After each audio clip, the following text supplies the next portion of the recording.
Hey guys, today we're going to be talking about halting during your jumping courses. Um, Please excuse my form in the first couple clips. We jacked my stirrups up for a couple exercises beforehand, and my trainer decided to be a little cruel and leave them up. So, the purpose behind the halts is to make sure they're really paying attention to you and getting a really nice quality canter so you have quality jumps. And if you can halt before a jump, you can definitely jump it because their hind end is under them.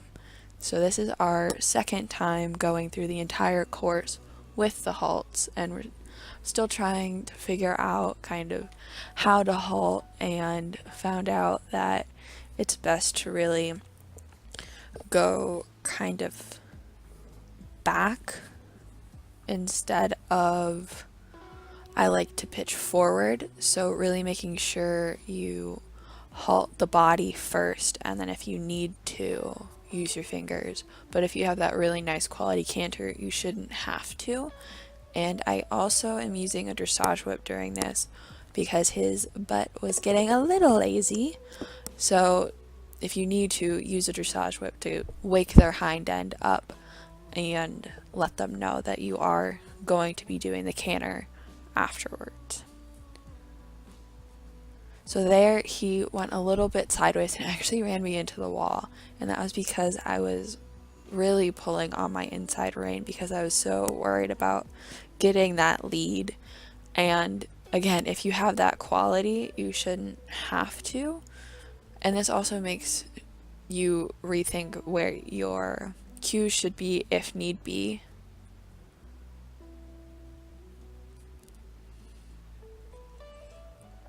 And again, halt at the end just to make sure they're not barreling through you. And at the end of your ride, if it's in a lesson or if you're just doing it on your own, make sure you do it without the halts. This will kind of show you what you do and what would happen without them. Like if you're at a show, kind of what that would be like. And I actually found that I really get rolling and downhill the longer the distance is between the jumps. I get very much into that cross country type of gallop in between, so I can get to the next jump as soon as possible. And when I let that happen, we pulled all the rails down. So making sure that they're really light up front so that they don't have to do too much shifting for the actual takeoff for the jump. And there he did a really nice lead change, which he will not do on his own if he has a really bad canter. So getting that uphill canter helped him help me in the form of a canter lead change.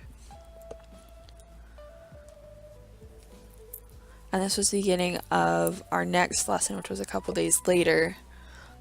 We were outside for the first time in a little bit. He was a little excited and pretty distracted, so that was a good exercise for both of us to make sure we were both listening to each other, and for me to get used to cold, because it was very cold. I think it was something like 30 degrees out, and we decided to have a group lesson outside because that's totally smart.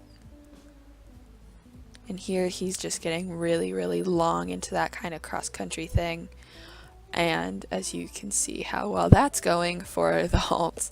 And we did pull the front rail, which is something you do not want to do, especially at a show. And you don't want to hit a cross-country jump like that, because that will not be good.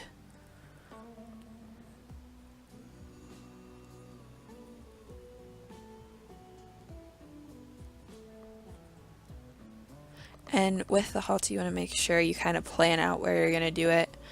One time, I did not halt at a good place and ended up at the base of the jump by the time I was done. So you want to give yourself enough time to get the quality canter beforehand and give the horse the last couple strides before, just kind of as their own, to change their balance if they need to in order to jump.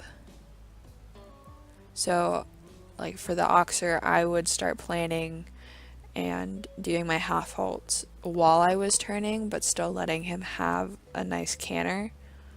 Sometimes I would actually trot the turn, which, if you need to in order to keep the quality, is fine for the first couple of times, but they really need to be listening to you in order for the exercise to really work.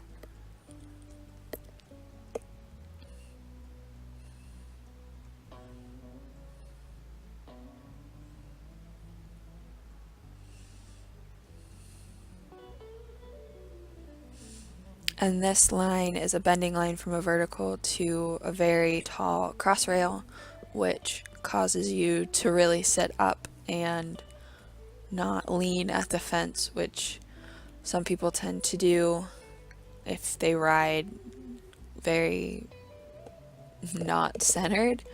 And this, especially coupled with the halts, causes you to put your weight where it needs to be and your cues where they need to be.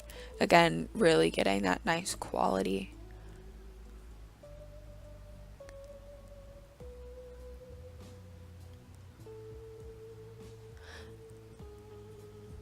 And here, before, one of the times before that we did this, I actually went into kind of a 2-point half seat, whatever you want to call it, in between, and we got this honestly really poor quality canter and pulled the rail of the jump that we're just now going over.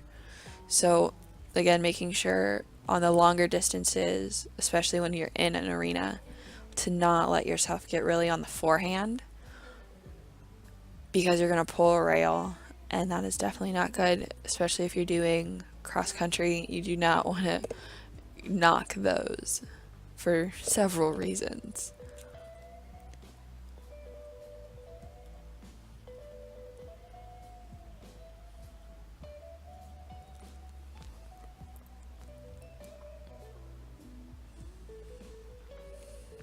The halts and the turns were very interesting. They definitely really challenged your quality of canter, because if you're leaning too much, you're not going to get the quality that you want. And so coupling those with the halts was definitely very beneficial, especially in this course because of the turns that we had. Now, that last turn I did wrong. I did a nice little rein back, and you were supposed to go all the way around the arena, so this is why we're redoing the oxer. Plus, it gave me the chance to make sure I had the quality canter kind of on the long run for the length, which is something that you kind of want to play with, getting and then losing and then getting and then losing if you're doing something like cross country, where you're going to have to kind of get that rolling canter for long times.